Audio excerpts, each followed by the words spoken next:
Chapter 12 of Meseches Shabbos. In the Working Man's Kollel, we are now halfway through Meseches Shabbos, one of the longest Mesechtas in all of Shas.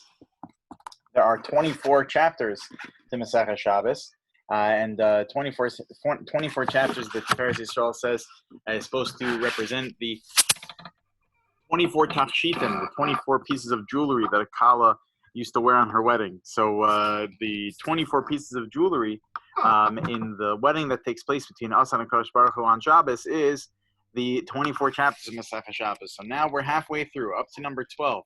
Perek Haboneh, which is one of the most treasured of all the prakim in Meseches Shabbos. It's studied heavily in the yeshivas, as it covers a lot of particulars with regard to the malachos. As we're going to see, that this Mishnah, we're going to talk about two malachos, and then next Mishnah already, we're going to talk about a completely different malacha. The Mishnah over here writes the following: Haboneh, someone who builds on Shabbos, which we know is one of the 39 malachos, building. Kama yivne v'yeh chayev. How much is one supposed to build in order so that they would violate the malacha of building on Shabbos? It's like every malacha, it has a shear. It has a minimum required amount for you to violate in order for you to violate the prohibition. So what is it? Says the Mishnah, Haboneh kol shehu. Any small amount of building. Any small amount of building is going to be an amount that you would be liable for. So you take one nail and you hit one nail into into the board and build it onto something. It could be a small little nail and with a small piece of plywood that you attach to one small area. That is enough for you to be liable. And the Mishnah gives more examples. Misatate, that someone who the Bartanura explains misatate. I think he explains as you square it off. Misatate, where is that? He says, yeah, marbeas ha'evan. So you chisel something in a way that you end up squaring it off. V'hamaka bepatish, or if you hit something with a hammer. Ube ma'atzad, or you hit it with an axe. Veha kodeach kol shehu, or anyone who digs out a small hole from something, you are going to be chayev. So says the Mishnah, zeh haklal, here is the guiding principle. Kol ha'oseh malacha, anyone who does a malacha on Shabbos. Umalachto miskayemes, and the malacha they do is lasting. It's not something that will fall apart in a minute, but it's something that's lasting, which we'll have to get to. I don't know if we're going to get to it today, but we'll have to get to about Legos. Because I have Legos that I built when I was a kid that are still sitting on my grandparents' mantle, completely made. They're invincible. So it has to be able to last for a certain amount of time. Malachto miskiyamis b'Shabbos, on Shabbos, chayev. So you are chayev. Reb Shimon ben Gamliel Omer. Reb Shimon ben Gamliel said, another question we're going to have to get to, by the way. What does that mean? It's miskayemis b'Shabbos. It lasts on Shabbos. So a minute before Shabbos ends, let's say, so they have these magnetic blocks, right, that are very flimsy, right, that kids play with. They're magnetiles.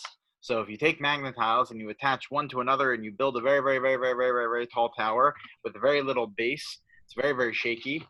So give it 10 minutes and the wind's going to blow the wrong way and the whole thing's going to fall down, right? That is not something that's going to last a very long time. So 10 minutes before Shabbos is over, I build myself one of those magnetile towers. And it lasts until 10 minutes after Shabbos ends. So it lasted throughout the duration of the rest of Shabbos. But there was such a flimsy building. Can anyone call that a building? Right? So we have to define exactly how do we treat this halacha of malachto miskayemes, that it has to last. Okay, it needs to be something that's lasting. So then, if you do follow whatever that that clause is, so you will be chayav. Rabbi Shimon ben Gamliel Omer. Rabbi Shimon ben Gamliel says, af hamaka bekornas al hasadin, that even one who strikes a hammer, that hits a hammer, maka bekornas al hasadin, on top of an anvil, in order to punch out a piece of metal, b'shas hamalacha chayiv, that you would be chayiv for doing such a thing, mipnei shehu k'masakein malacha, because that is improving your work. Basically, if you're going to sharpen your tools, you're going to sharpen your hammer, or you're going to make your hammer work more efficiently. That would be also a violation of this malacha, because it makes your building of higher quality. Okay. We have to just work back. We have to go back to the beginning now. This malacha of makeh bepatish, or if we take a look, I should have brought it up on the screen beforehand, but if you take a look, the Mishnah in the 7th chapter on its list wrote the following. If you remember, the Mishnah said the following.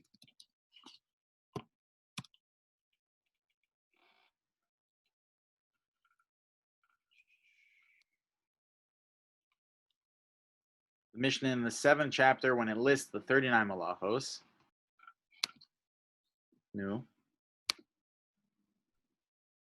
it says,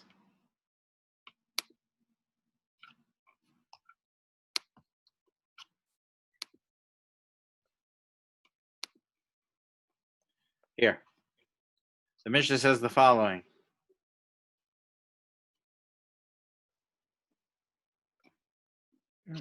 You're in the wrong chapter. That's chapter 8, right? Here we go. Number 7, right here. So you were in chapter. It says the following. It says,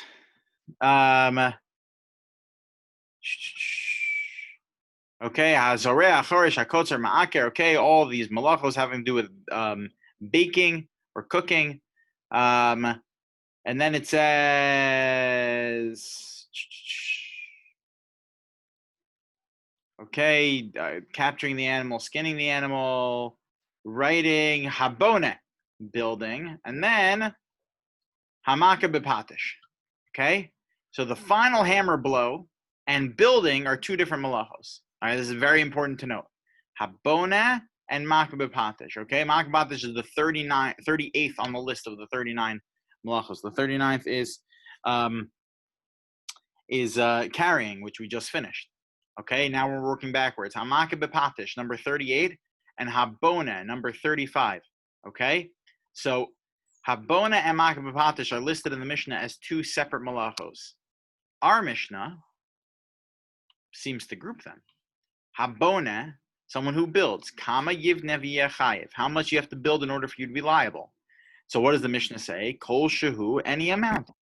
And v'amisatet, that you square something off, a hamaka bepatish. So it puts in the same context makeh bepatish and building, right? So where does hamisatet fall in? Assuming this is a tolda, right? This is obviously some sort of a subcategory of the malachos. It's not one of the 39. It wasn't on the list. So does misatet fit into bona, or does it fit into makeh bepatish? And why is makeh bepatish being put into the same context of bona, of building? So in order to understand this, first we have to start with the Bartanura. The Bartanura says, hamisatet. Let's deal with the question of squaring something off, of chiseling something. Where does it fall under? Marbe'es ha'eben, o machlika. Let's say I want to smooth out a stone, or I want to square it off.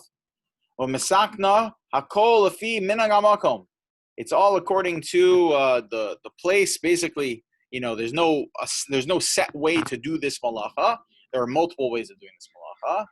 Then he says, "V'hi tolda de makeh bepatish." This is a subset of makeh bepatish. Okay, so right away we already being told by the Bartanura two things. We're being told that misatet, chiseling or squaring something off or smoothing a stone, that is not a subcategory of the malacha of bona. Rather, it's a subcategory of the malacha of makeh bepatish, the final hammer blow, which we haven't defined yet exactly what that malacha is. That's number one. Number two is that he clearly is telling us that bona and makeh b'patish in this context as well are two separate malachos. In this, not just in the context of the Mishnah in the 7th chapter, but in this context as well, these are two completely different malachos.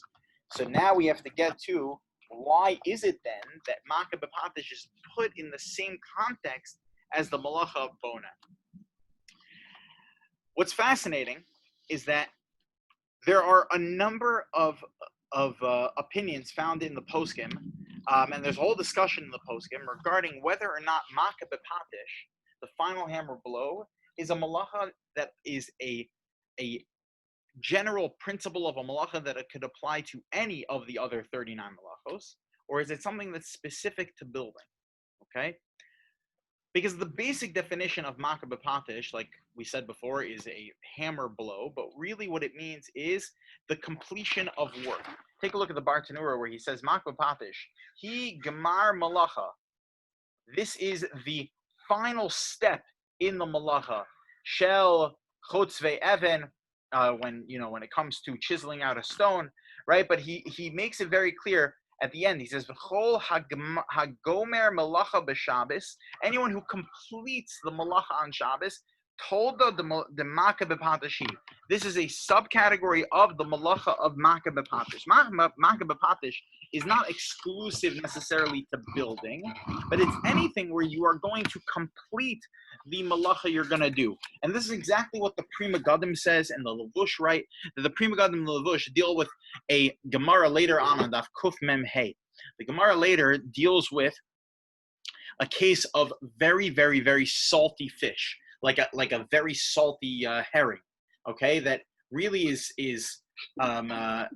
was probably kept that way for preservation, but it's impossible to eat. It's completely inedible unless you soak it in water.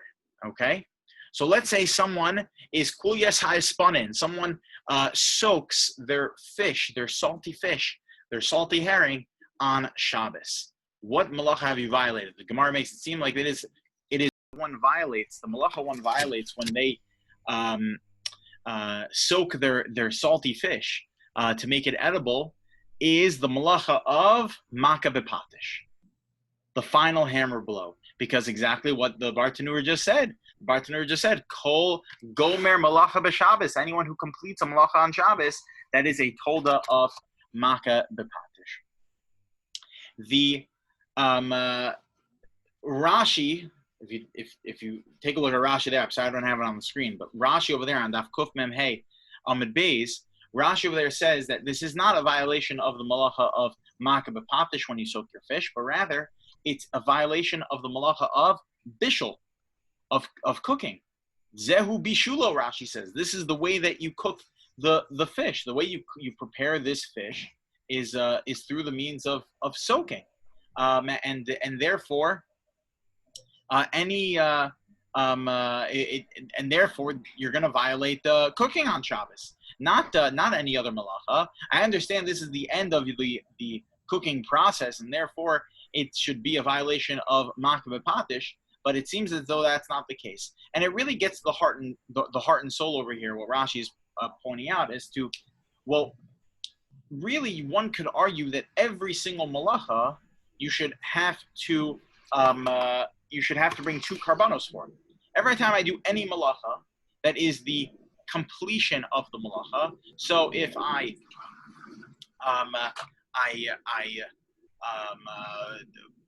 harvest something on Shabbos, okay?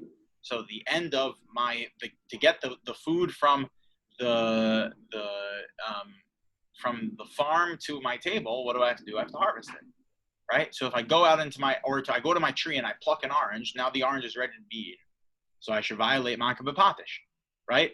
Or if I cook something, I cook a hamburger, okay, on Shabbos. So if the hamburger is completed, and it's cooked, so then of course I violate bishul, but I also should violate makeh b'patish. So it seems like every single malacha should have makeh b'patish. So one has to figure out then exactly what the definition is of makeh b'patish. Where what the Rishonim define makeh b'patish as is not necessarily the completion of a malacha, because every malacha needs to be completed by the time Shabbos is over. We learned that at the end of the last Mishnah, right? That it's impossible to have a malacha that starts on Shabbos and then ends after Shabbos, right? Every malacha needs to be completed on Shabbos. Rather, at least the way that Rashi interprets it in the Gemara, Rashi understands in the Gemara that Makah B'Patish is making necessary improvements to something, and by doing so, you are gomer es hamalacha, right? So you haven't just completed whatever is sufficient to be done in order for it to be called the malacha, but you took it a step further and you finished it. Finished completely. You finished off the smoothing out of the stone, right? So if I take a stone and I or a piece of wood and I stick it onto another piece of wood and I hammer them together, but they're off-centered, right? So then, while I violated the malacha of boneh because it's lasting, but if I fix it and make it, pretty and nice and make it the way it's supposed to be, that would be a violation of Makah B'Patish. I'll give you a great example. This is the example that is in the Mishnah Berurah. Probably the most common example of this. Probably doesn't apply anymore. But a common example used to be that, remember when you used to buy gloves and they would be attached from the bottoms, right? So I don't think they sell gloves like that anymore because now they have the plastic thing that they shoot that just holds them together, right? That's like a foreign object that's holding them together. No, but I'm talking about when they were sewed together, right? So the way the Mishnah Berurah says that in order to use the gloves, you can't put your hands in like this. It'd be, it's just comfortable handcuffs, right? You would have to, break them off. You'd have to separate them. So while the gloves were completely done, right? No one would say that, the person never completed the malacha of sewing, right? When they made the gloves, the malacha was completely done. But now I needed to make them usable, so I separate them out like that. Now I make them usable. But another common example, probably a very, very common example of this today would be, so suit jackets, the side pocket of suit jackets are sewn together, or the breast pocket of suits are sewn together at the top, right? So I want to be able to use my breast pocket. I want to be able to use my side pockets on my jacket on Shabbos. So I put on my new jacket, my new suit, Shabbos morning, and I realize, oh my gosh, the pockets are still sewn together. I can't put my keys in my pocket to go to shul, right? So I pop it open. You better not, because now you're making the pocket usable, right? You are completing the malacha. While the pocket was a good pocket, and the jacket is a good jacket, but now you're making it better, right? Now you're making it usable in that sense. That would be a violation of Makah B'Patish.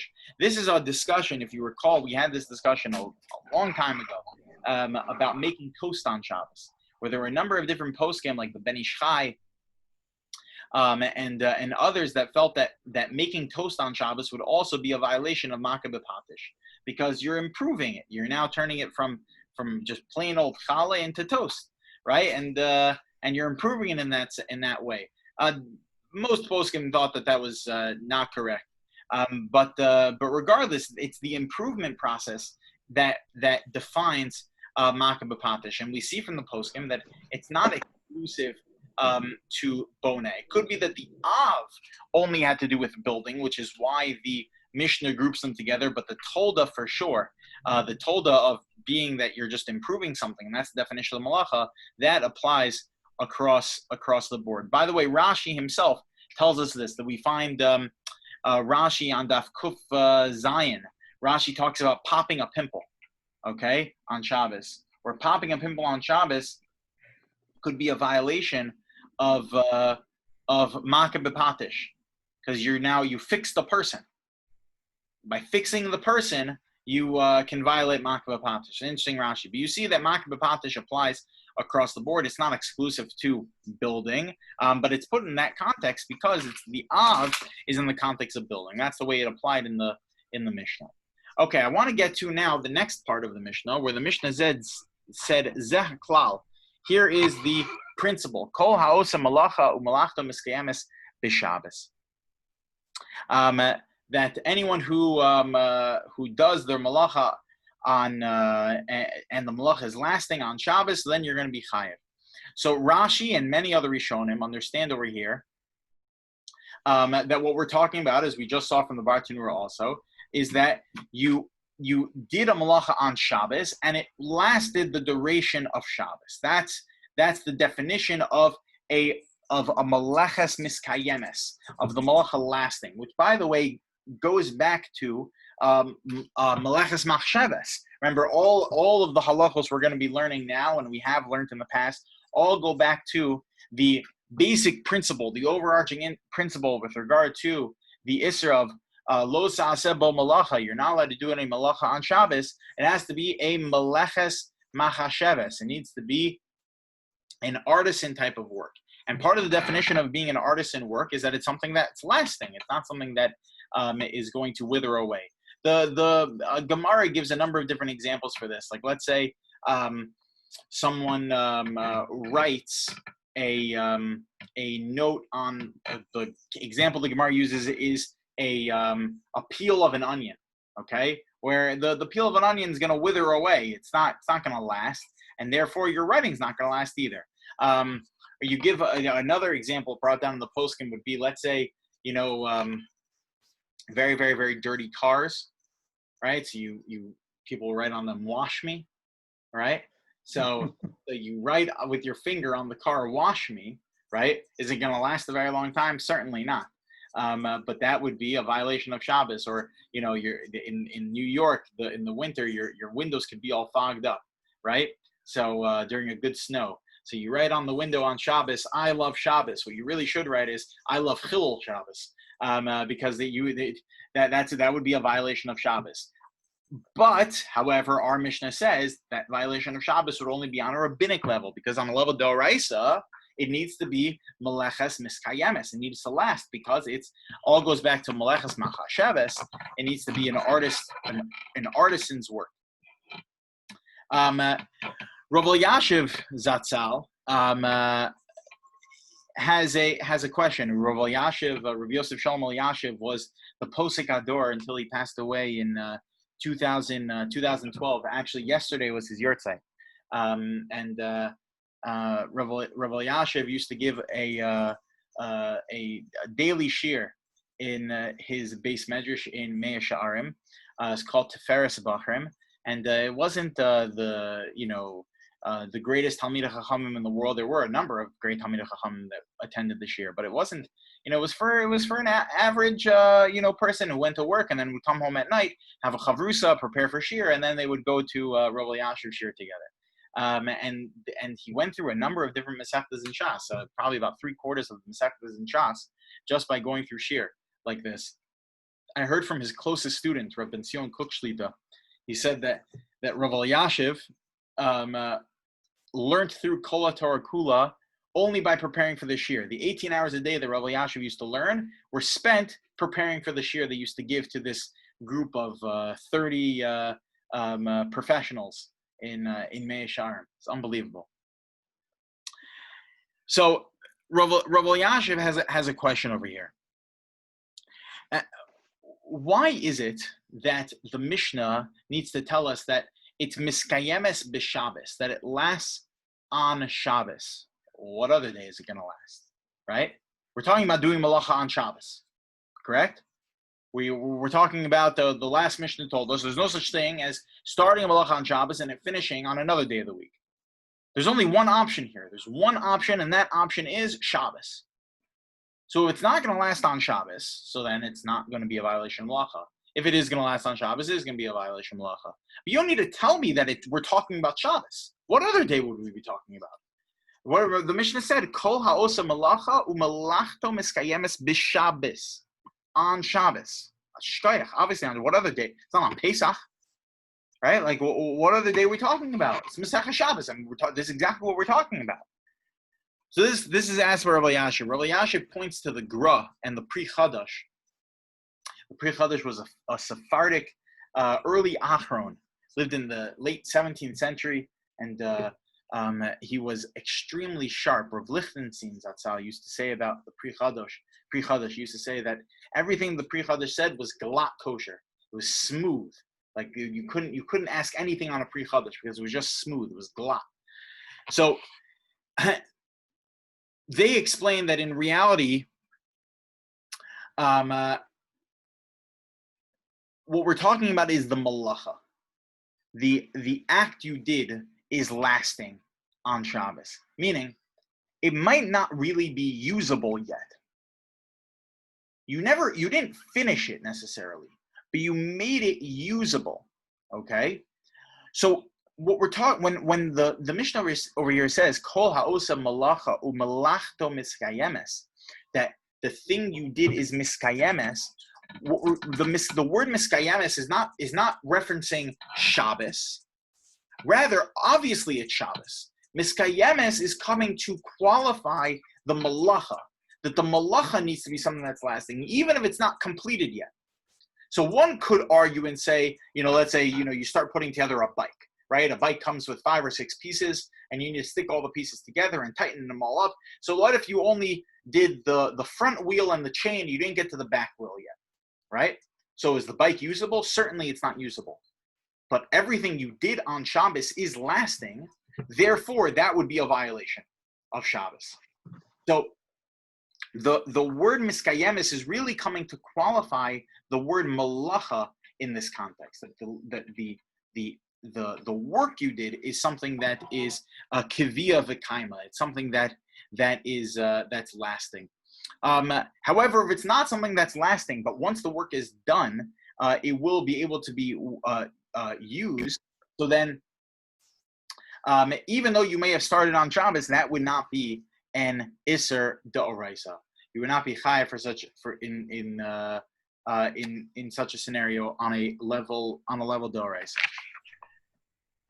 Okay, all right. We'll stop here. Next time we'll get into the details of defining the malachos.